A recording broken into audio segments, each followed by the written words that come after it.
Assalamualaikum warahmatullahi wabarakatuh. Halo teman-teman semua, kembali lagi dengan saya Ahmad Gifari Malewa, mahasiswa Fakultas Dakwah dan Ilmu Komunikasi, jurusan Komunikasi Penyiaran Islam.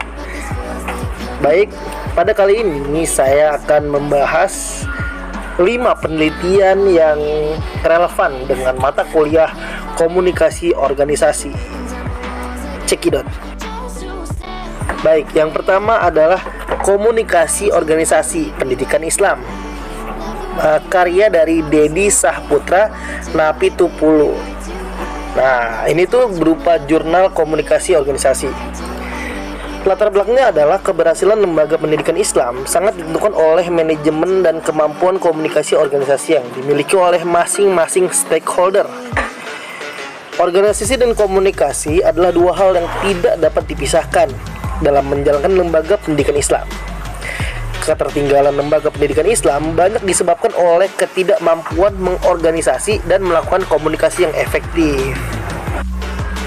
Kemudian kita lanjut pada permasalahannya. Nah, permasalahan pada jurnal ini yaitu bagaimana komunikasi organisasi berperan dalam meningkatkan mutu lembaga pendidikan Islam, sebagaimana tertera pada paragraf tersebut. Kemudian teori yang digunakan dalam jurnal ini adalah teori komunikasi organisasi menurut Gisborne dan Hughes dalam Safaruddin, yang mencakup komunikasi dari atasan ke bawahan atau downward communication, bawahan kepada pimpinan atau upward communication, komunikasi horizontal, dan komunikasi diagonal. Metode penelitian yang digunakan yaitu studi pustaka atau library research dengan menelusuri sumber primer berupa buku dan jurnal yang relevan. Kemudian adalah hasil penelitian. Hasilnya adalah komunikasi organisasi yang efektif meningkatkan pelayanan terbaik. 1. Manajemen sekolah serta kualitas lulusan. Kemudian kepala sekolah atau madrasah harus meningkatkan keterampilan komunikasi untuk mencapai tujuan pendidikan secara efektif. Baik, kita lanjut pada penelitian kedua. Cekidot. Baik, pada penelitian kedua yaitu sebuah jurnal juga yang berjudul Interaksi Komunikasi Organisasi, karya Nina Siti Salmaniah Siregar. Pada latar belakangnya, Salmaniah membahas yaitu dalam organisasi manusia selalu berinteraksi dan bekerja sama untuk mencapai tujuan yang bersama. Kemudian komunikasi menjadi bagian integral organisasi karena menghubungkan antara individu dan bagian-bagian dalam organisasi. Kemudian efektivitas organisasi bergantung pada efektivitas komunikasi. Permasalahan pada jurnal ini yaitu bagaimana interaksi komunikasi dalam organisasi dapat meningkatkan kinerja, prestasi, dan pencapaian tujuan yang telah ditetapkan bersama. Teori yang digunakan yaitu teori dasar komunikasi menurut Carl E. Hovland dan Sim, dan formula Laswell sebagai landasan memahami proses komunikasi dalam organisasi. Metode penelitiannya yaitu tinjauan literatur atau library research dengan mengkaji konsep-konsep komunikasi organisasi dan interaksi dalam organisasi dari berbagai referensi. Hasil penelitiannya, interaksi komunikasi organisasi yang baik akan meningkatkan kinerja dan prestasi organisasi. Pemahaman dan pendekatan yang tepat dalam interaksi komunikasi dapat membantu organisasi mencapai tujuan bersama. Kita lanjut pada penelitian berikutnya. Terdapat sebuah buku yang berjudul Komunikasi Organisasi, karya Robert Tua Siregar. Pada latar belakang, komunikasi adalah kunci keberlangsungan hidup sebuah organisasi. Organisasi yang terdiri dari banyak orang dengan tugas berbeda-beda memerlukan komunikasi yang baik agar tujuan tercapai. Studi komunikasi organisasi diperlukan untuk memahami, memperbaiki, dan mengoptimalkan jalannya organisasi di era modern.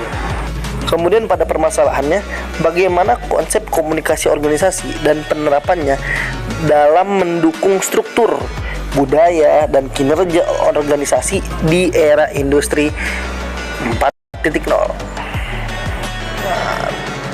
Karena ini adalah sebuah buku, jadi buku ini tuh menguraikan berbagai teori komunikasi organisasi, termasuk konsep komunikasi vertikal, horizontal, formal, informal, dan jaringan komunikasi dalam organisasi, serta teori-teori dasar yang dibahas pada bab teori. Jadi itu teori di buku ini tuh banyak, karena kan dia jadi rujukan gitu.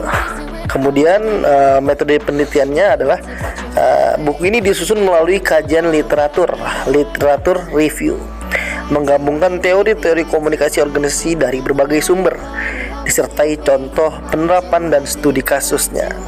Hasilnya, komunikasi organisasi adalah kunci agar setiap bagian organisasi dapat saling terhubung dan bekerja sama mencapai tujuan. Pemahaman konsep, teori, dan praktik komunikasi organisasi membantu meningkatkan efektivitas kinerja organisasi, terutama di era digital dan industri 4.0. Kita lanjut di penelitian selanjutnya. Penelitian selanjutnya yaitu terdapat sebuah jurnal karangan Evi Zahara yang berjudul Peranan Komunikasi Organisasi bagi Pimpinan Organisasi. Latar belakang. Dalam keseharian, manusia selalu dituntut membangun relasi dengan orang lain yang berbeda latar belakangnya, mulai dari etnis, budaya, dan agama. Aktivitas organisasi memerlukan komunikasi untuk membentuk pengertian dan menyamakan pengalaman antar anggota. Pemimpin dalam organisasi menjadi ujung tombak keberhasilan, dan salah satu kunci efektivitas kepemimpinan adalah kemampuan berkomunikasi. Permasalahannya adalah apa peranan komunikasi organisasi bagi pimpinan organisasi. Teori yang digunakan dalam penelitian ini yaitu teori fungsi komunikasi dalam organisasi, mulai dari fungsi informatif, regulatif, persuasif, dan integratif untuk memahami peranan pimpinan sebagai komunikator. Metode penelitiannya menggunakan tinjauan literatur atau library research dengan mengumpulkan dan menganalisis pendapat para ahli serta hasil penelitian terdahulu tentang komunikasi organisasi. Hasil penelitiannya, komunikasi dalam kepemimpinan sangat penting untuk mencapai sebuah tujuan organisasi. Pemimpin yang efektif adalah yang piawai dalam komunikasi verbal maupun nonverbal, sehingga mampu meningkatkan motivasi, partisipasi, dan kinerja anggota organisasi. Kita lanjut di penelitian selanjutnya. Kita sampai di penelitian terakhir. Nah, kali ini kita akan membahas sebuah jurnal berjudul Peranan Komunikasi Organisasi dalam Manajemen Konflik, karya Fauzan Ahmad Siregar dan Lailatul Usriyah. Latar belakang. Komunikasi merupakan kegiatan yang tidak dapat dipisahkan dari kehidupan manusia sebagai makhluk sosial. Organisasi yang terdiri dari individu dengan latar belakang berbeda membutuhkan komunikasi untuk meminimalisir kesalahpahaman yang dapat memicu konflik. Dalam organisasi pendidikan, komunikasi sangat penting untuk menciptakan keteraturan dan mengarahkan sumber daya manusia. Permasalahan. Bagaimana peran komunikasi organisasi dalam mengelola konflik di dalam organisasi? Teori yang digunakan dalam penelitian ini yaitu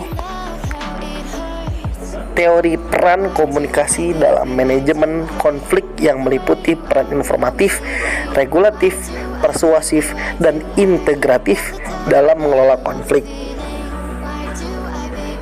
Metode penelitian menggunakan penelitian kepustakaan atau library research dengan menelaah gagasan, pengetahuan, dan temuan-temuan yang relevan dari literatur akademik.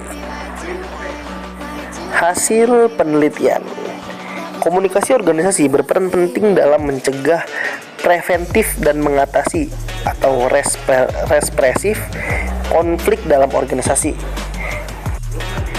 Komunikasi efektif menciptakan hubungan baik antar individu, meningkatkan motivasi kerja, dan membantu mencapai tujuan organisasi meskipun ada perbedaan pendapat. Baik, mungkin cukup sekian review jurnal atau karya ilmiah kita pada kali ini. Sampai jumpa di pertemuan selanjutnya. Jangan lupa like, subscribe, dan komen sekalian juga. Gratis kok. Oke, terima kasih. Akhir kata dari saya, Ahmad Gifari Malewa. Wassalamualaikum warahmatullahi wabarakatuh.